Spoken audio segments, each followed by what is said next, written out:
All right, all right, all right. Mm. Let's just get some energy in here. No energy. What are you talking about? It's early enough. Okay. Hey, this is You Can't Make This Shit Up.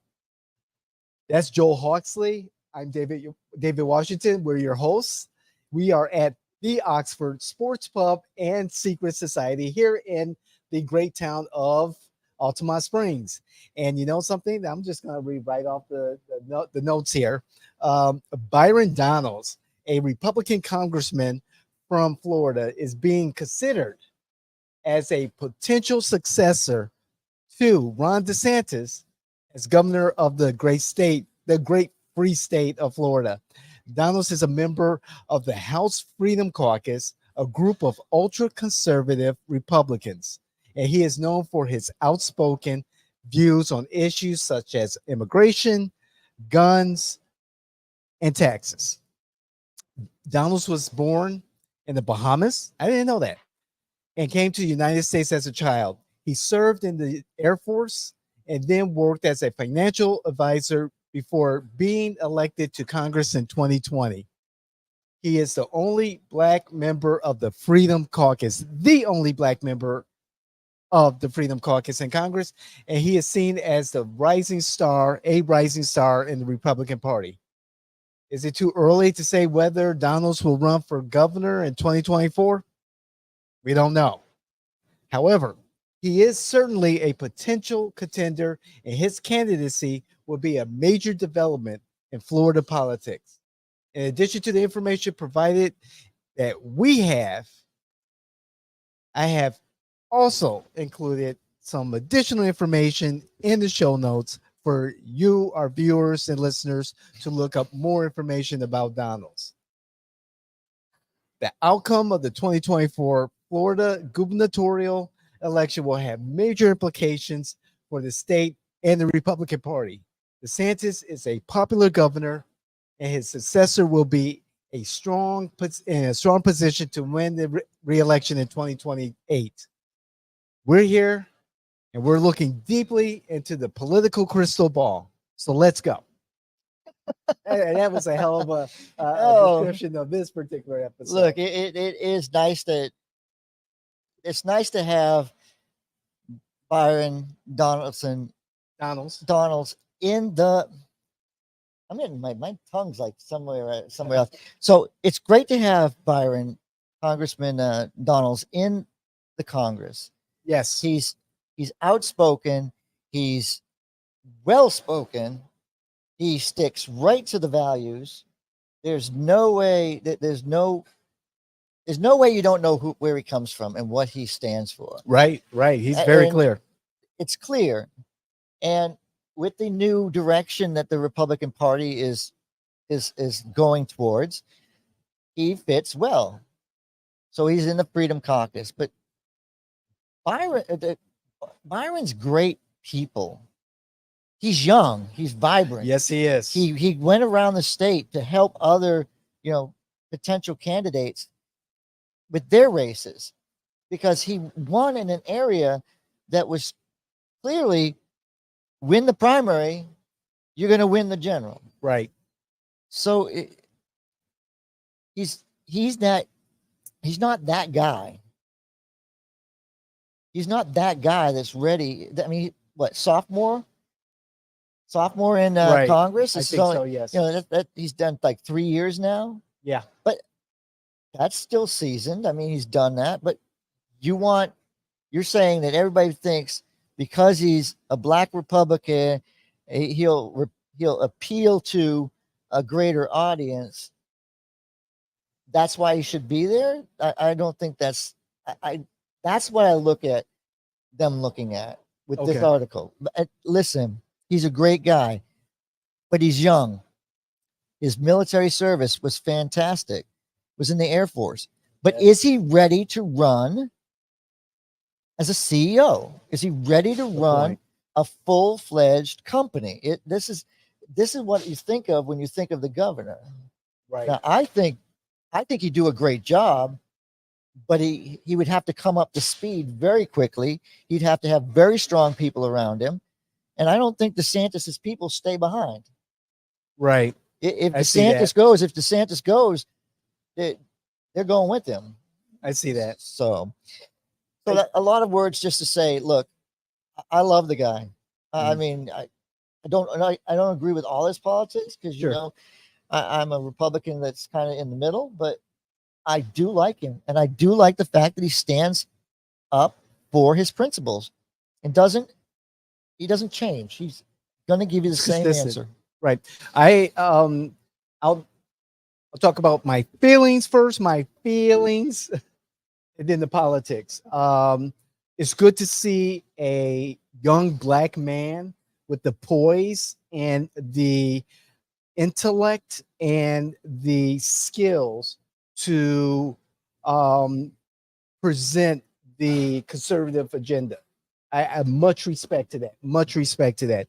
It's good to see someone who can speak to the facts that he knows and communicate to a wide range of viewers. I see a lot of him on mainstream television.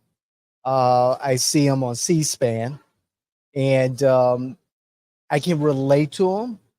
Again, it's good to see a young black man present himself grounded in his strong beliefs and communicate that. Great presence in person and on television, very polished. When I was first introduced to him, I liked him. I got to know his politics, and this is where the politics come in. I don't agree with his politics for the most part. However, I understand that he is a conservative, that he is a Republican, that he is a part of the Freedom Caucus, and he sticks to his guns, and he's able to communicate their agenda very effectively. Much respect to Congressman Donalds. Oh, it's not easy to be black and Republican because you're not only in a party that's predominantly white, as people would say, but you're also having to be fed all this stuff from the Democrats. That the Black Caucus was formed by the Republicans. They were the first ones there. Not to even invite him into the Black Caucus because you don't feel that his politics match. It's called the Black Caucus for a reason, right? Right. You should get an invitation if you happen to be black or you happen to be from the Bahamas or Jamaica or.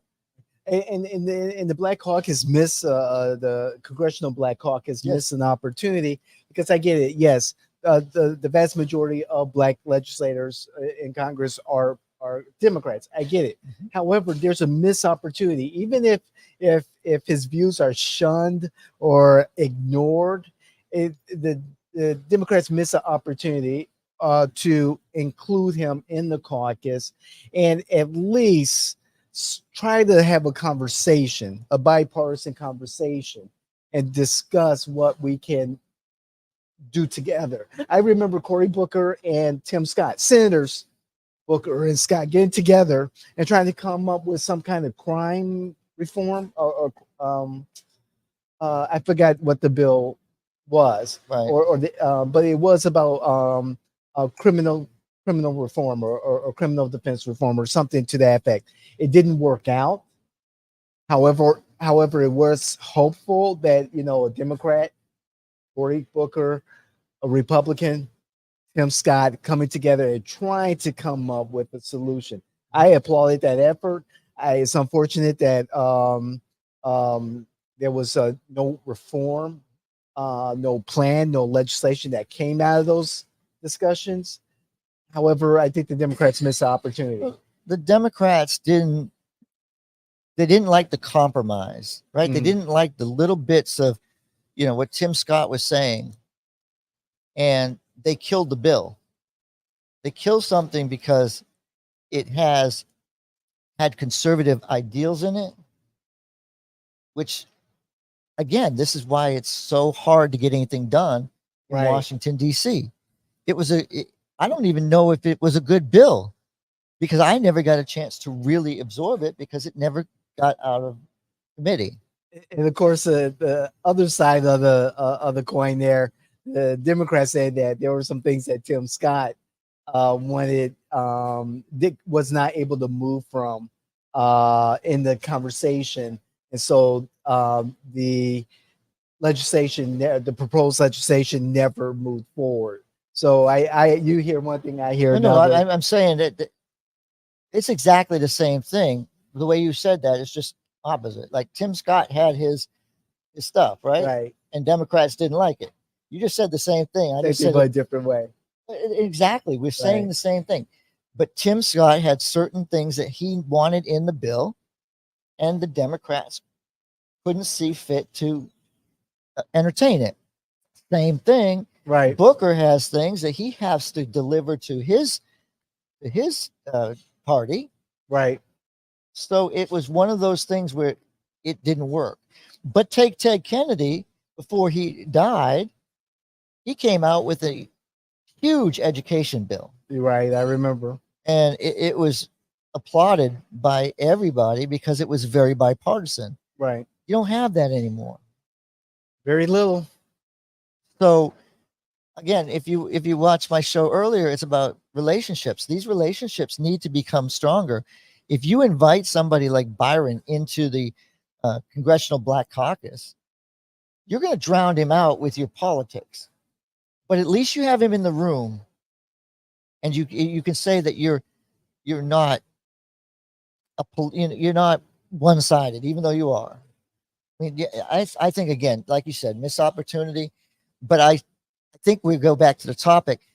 DeSantis doesn't have an heir apparent, and I don't see Byron as the heir apparent, because Okay. there's plenty of people that have roles in government right now. Look, Jimmy Petronis right now is working his hardest to get in the news as much as possible. The Okay. State Farm thing, it plays into his hopes to become governor. This is the agriculture secretary, for those that Yeah. are watching and don't know who I'm talking about. And But- largely in charge of the Oh, insurance. he's a CFO, Right. right? But then you also have the agriculture secretary, who just got there, was the Senate president. Now he's Patronus. no, that's the CFO. That's CFO. That's You got- Patronus. You got oh God, why did I forget his name? This is not great. But you have those two individuals up Right. up in the cabinet that are eyeballing this. True. You know, who else? I mean, Sprouls. He's the Speaker of the House, and he's just passed massive Republican legislation. His name is well known now. Yeah, I don't see that Byron comes back and does that. He's in a good job. He can get reelected constantly. He probably wants to look for Senate, get experience, and statewide for Senate. I see that as a Congressman Donalds objective. I see him as a contender for the Republican nomination for governor by the sheer fact of the platform that he's been able to command at this point. Also, he is a supporter of Trump, and the early supporter of Trump, and so that has, some weight to it also. And again, a young black man, holding strong to very conservative values.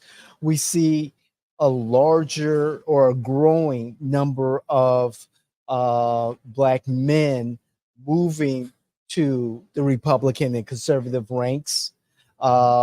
Republicans here in Florida have been able to peel off, for lack of a better term, recruit more black voters, a small percentage, but more black voters, more Latino voters. So I see him attracting a more diverse electorate to the conservative wing, conservative party.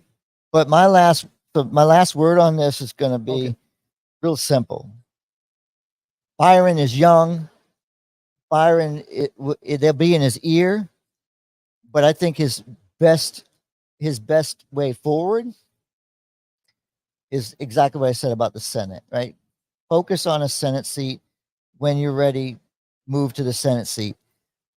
But we're not about identity politics in the Republican Party. There's nobody going to be voting for him on his skin color. So, like you said, he's definitely has the credentials in the conservative, what the conservatives like. Yes. So that wouldn't be identity politics for him. So I say he could be a contender because the words that come out of his mouth and what he stands for is Republican, period. And okay, my final word is, is he going to moderate over time, soften his views? Time will tell.